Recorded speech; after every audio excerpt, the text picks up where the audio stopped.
Guys, how are you? It's 1 o'clock, and welcome to the second episode of Lunch Break with Ekow Mensah. I'm so excited to come your way. I think that for a lot of people, today is the first official reporting day uh, to work, and I'm not sure how your day is going. Some of you would be busy, some of you will not be so busy. But from what we said yesterday, you owe it to yourself to be busy and to be result driven and productive. So today we are looking at an interesting topic why you definitely have to succeed in life. Why you definitely have to succeed in life. I mean, this is a topic that, like, it goes without saying. I mean, we all have to succeed, but why do you have to succeed, and what is success in itself? Okay, so today we are going to look at this topic, and I'm hoping that at the end of the session, we would pick up something that would help us for the rest of our lives. So, what is success? Success is in three phases. So, we have what success means to you. That is the personal success, or the success that is self-imposed, the success that is about you. Okay, that is a personalized success. That is a self-success. What you call successful, it is supposed to be a personal thing to you. So that's what I term the self-success. So that's what you determine as, this is what I determine as successful, self-success. And then there is the community success, or the environment success, or what the world poses on you as their definition of success, which is the world success. So there is a self success, there is a world success, and of course, there is a God success as well.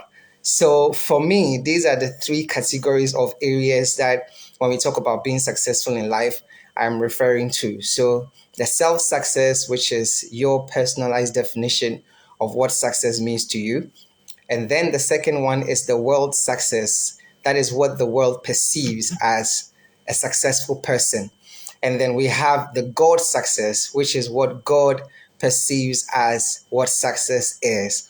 And I'm sure in subsequent episodes, we are going to go deep into these various successes and how to attain all of them. But today we are looking at these three success areas in context to why you definitely need to succeed in life. Okay, so why is success important? Why not? I mean, let me ask you a question. And this is supposed to be an interactive session, so please don't be too quiet on me. Okay, all right. Welcome, Richmond. So, why do you have to be successful? The question I have for you is, how many unsuccessful people do you admire? How many unsuccessful people do you admire? And don't forget our context. Okay, we have success in the context of self, the context of the world, and then the context of God.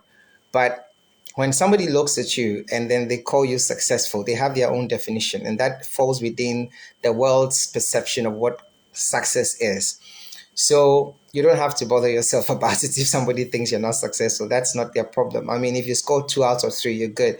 If God thinks you're successful and if you think you're successful, that's good. But generally, how many people who are unsuccessful do you admire? How many? How many unsuccessful people do you genuinely admire? Do you genuinely call role models? Do you genuinely call people that you are modeling your life by? Do you genuinely call, you know, like people that you admire? And no, you don't. Why? Because success speaks volumes. Success is inspirational. Success motivates. Success gets attention. You understand? Because at the end of the day, it's not about what you couldn't do that matters to us. It is about what you were able to achieve. And the farther back you were before you got to the point of success, the more inspirational your story is. So that's why when we hear a story of somebody that was so poor, could not feed themselves, and now has finished the university, and even if they've not done anything professionally, just from moving from the trenches to the university and having a degree is a measure of a world success, that is admirable.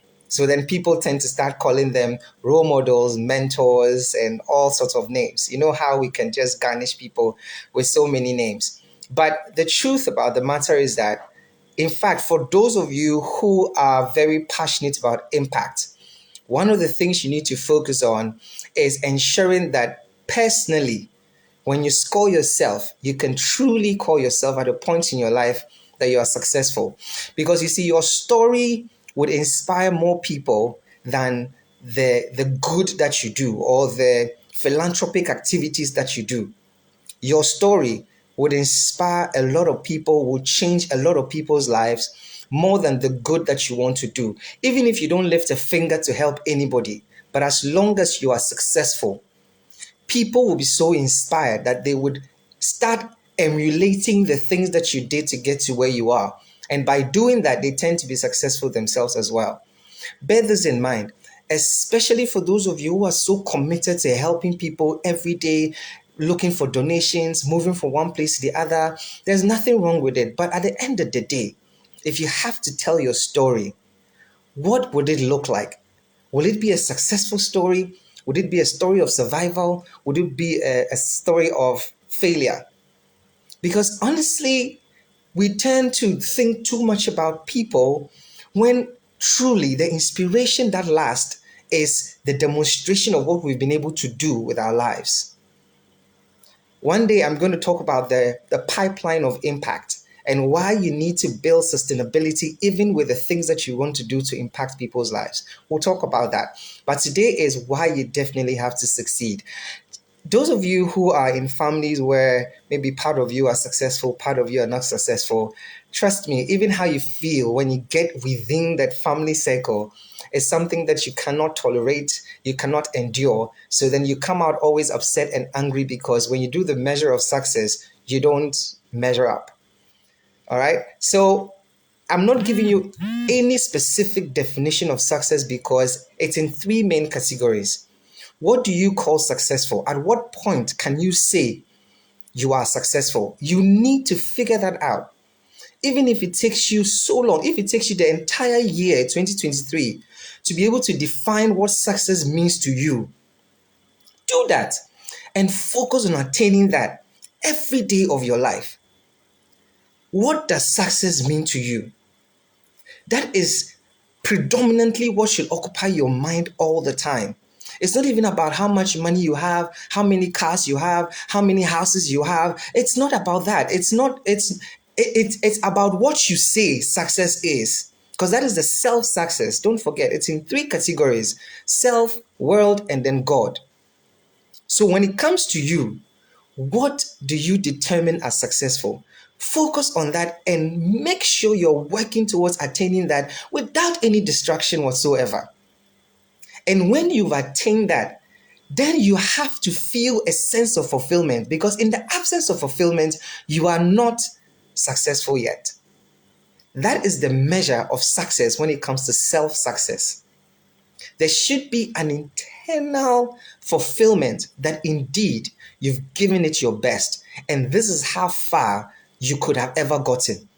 But if you get to a point in life and you have so many things that you wish you could have done, you probably would never get to the point of total fulfillment. And because of that, when it comes to the measure of success for self, you probably will not get to that point. And it's a point where I don't wish for anybody to get to the end of your life and have so many regrets that you couldn't spend time with family, that you couldn't spend time with your loved ones, that you couldn't do your best, that you couldn't live your dreams. I don't wish that even for my worst enemy. Because self-success is that thing you determine as your measure of success. Now, when it comes to the world success, it is the thing that people really do not know much about you as a person, but they see evidence of assets that are indicative of success. So cars, house, businesses, titles, and all those things. So then the things that get you attention from the world are the definitions of what they call successful. And at the end of the day, when they see those things, when they see you possessing those things, so the world's measure of success is in possessions, assets, being able to have a number, a figure, an amount, a value attached to your name. So that's why the richest person in the world is always associated with a certain amount of money. That is the world's measure of success. Your self measure of success is fulfillment. The world's measure of success is possessions, is value, is number to your name. And God's measure of success is what? Salvation. Is living all that He's wanted for you to live, living His will and divine purpose for you, and then making it to heaven. That is God's definition of success. Because after all is said and done, if you don't make it to heaven, what else? So for me, these are the three categories of success that all of us should look at getting to attain. For self and for God, like I said, if you score 2 out of 3, you are good. Because you see, the world will never be enough. Because they always want you to go to the next level, want you to go to the next. The richest person today is not the richest person tomorrow, because there will always be someone that is ahead of you.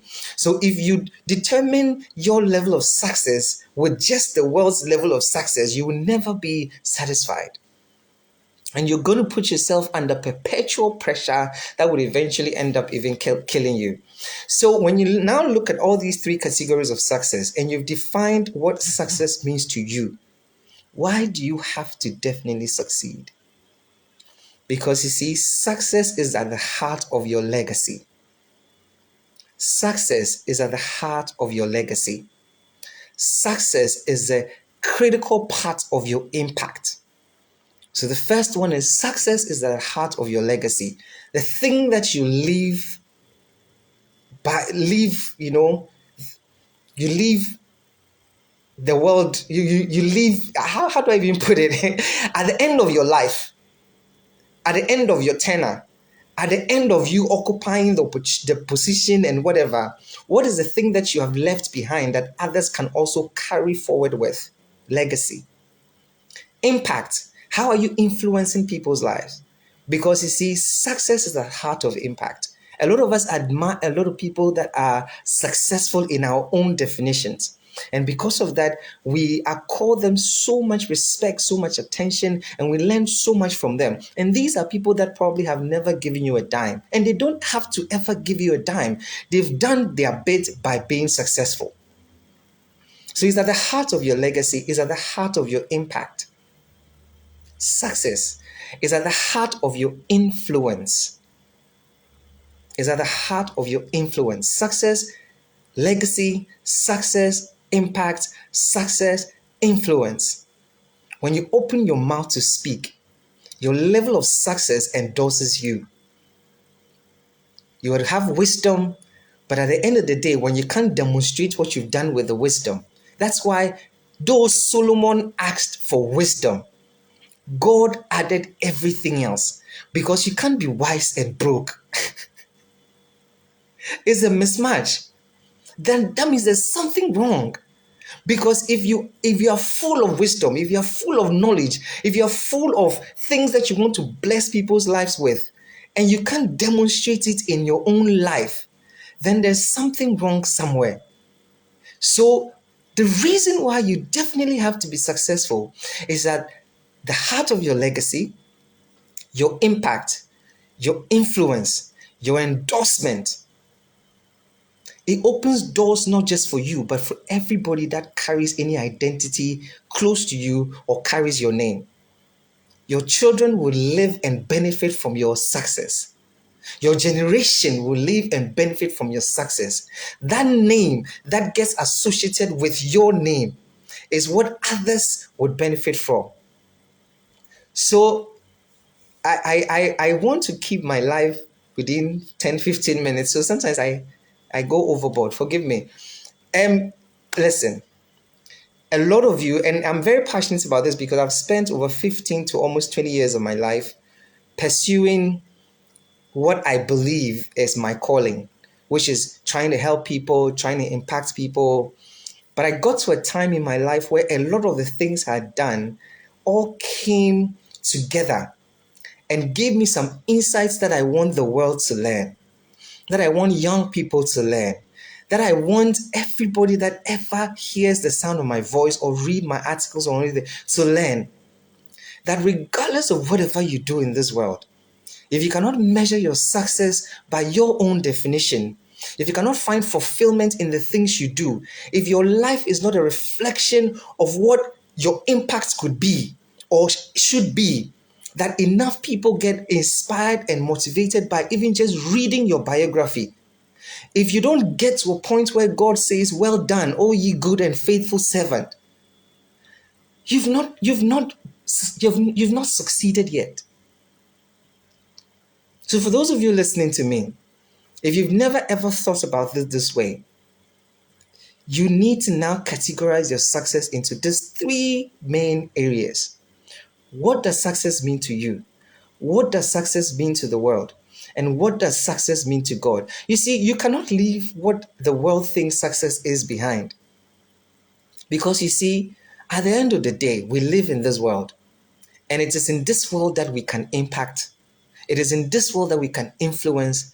It is in this world that we can touch lives. So sometimes some of us, make it a point to say, "Oh, Gandhi, we didn't know Gandhi's net worth. We didn't know Nelson Mandela's net worth. We didn't know, all these nice people that we use as examples.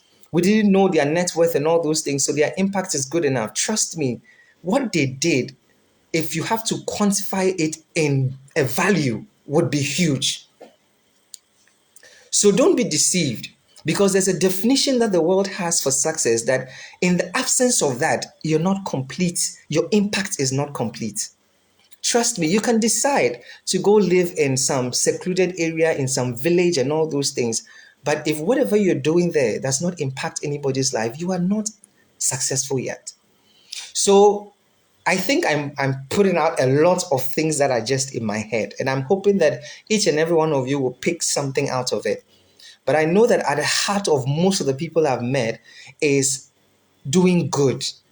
You want to touch lives, you want to support people, but you see, even impact, you need to think of sustainability. And sustainability of impact comes from success. And success could be defined as how much money you have. Guys, how successful are you? On a scale of 1 to 10, what number would you give yourself? You've heard me say that the reason why you need to succeed is because of legacy, because of impact, because of influence. At the end of the day, at the end of your life, everything you've ever done, not just said, everything you've ever done, the most predominant of it is what they would define your life with. Steve Jobs, the founder of Apple. How? So if he had never founded Apple, what are we going to equate his name with? What would people say about you? What will they equate your name with? What is that thing that you're doing now that is going to give you an identity that will last beyond you? That is success. Don't joke around, my friends. This life is not a rehearsal. And some of us, we are too comfortable. One day, I'm going to do a session on that. And I'm hoping that as I do these, you reach out and then we'll learn and grow together. Because I have had over a decade experience experimenting so much. And more than any other year, this year, I feel that everything I've ever learned in my years on earth, 4 decades on earth, I want to share them every day. Every day. And regardless of how my life goes, these things I'm sharing will be part of the things that I have done with my life, for which it will keep giving even beyond me. And that is the one thing you should also be able to say. What is the thing that you're doing that will keep giving beyond you? When you go on retirement, the thing would keep giving. Success. Success. And this morning we wrote about Malcolm. Yesterday we were talking about Malcolm. We're talking about AI. Some of you are too comfortable. You are in your comfort zone. You are in a box, and you are happy with yourself. And this has nothing to do with comparing yourself to other people. That is strictly unwise. It is you determining the thing that you want your name to be associated with. When we talk about Ibrahim Mahama, when we talk about Dangote, when we talk about all the people that you admire, you cannot disassociate their name with this thing called success. So if that's the truth, then for today, think about this. Think about this. When we mention your name, what is the success we are going to equate to your name? So that's it for today. I'm sure maybe I'll continue because there's so much I want to share, and so much light I want to throw on why you need to be successful. If Jesus walked on this earth and was never successful, we will still not have Christianity as we have it today.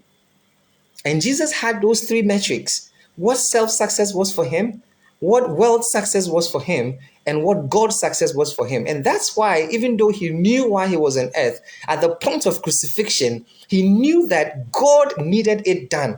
And he wished and even asked, if it's possible, can you let this cup, just pass by me? But not my will, but your will. Why? Because the God success at the end of all the things we're doing is so important, we cannot put it behind.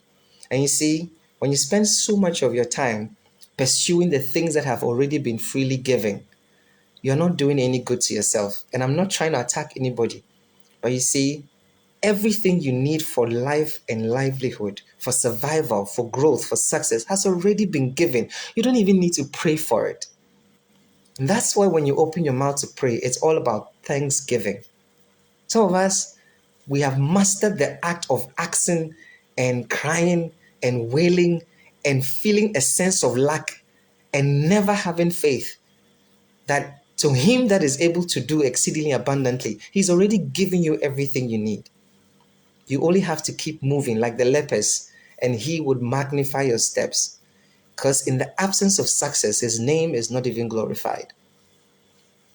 You want them to see you have a big God, have big assets, have big success, and you don't even have to talk. Because when Otabil opens his mouth now, his church will even tell you that he has a big God. It's okay, before I get into trouble. What shows in your life that you have a big God? Is it your bank account? Is it your car? Is it your house? Is it your wife? Some of you have wives that show that you have a big God. God bless you.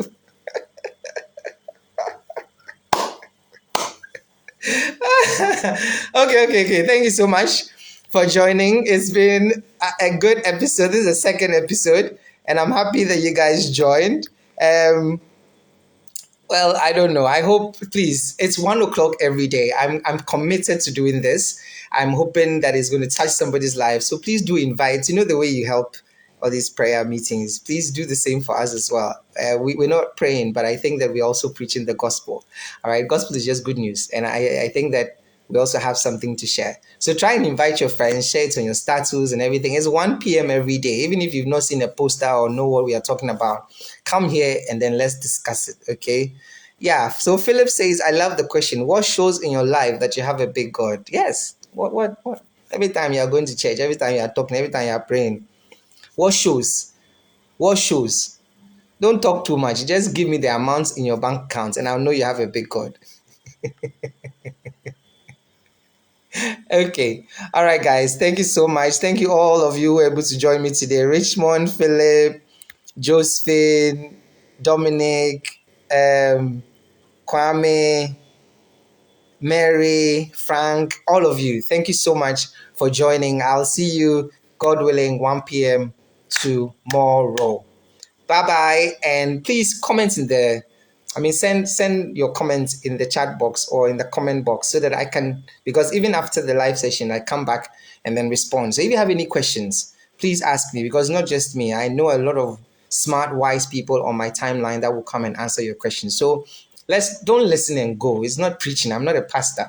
So listen, comment, ask me questions, challenge my thoughts, because these are just lessons I've learned. Okay, so challenge my thoughts, bring questions, and let's together just build our lives. I told you, when one person is successful, a country is not known as a successful country. We have to collectively be successful before we can get out of this perception that the world has of Africa or of Ghana. We are not a poor continent. We are not a poor country. We just don't have enough rich Africans. We don't have enough rich Ghanaians. We don't have a culture that encourages wealth amongst its people. So we need to start that. We need to grow that. So we have a lot of people that are rich. People should be so rich in Africa that the world cannot deny. Okay? When you're that good, nobody can deny you. Bye bye, and God bless you.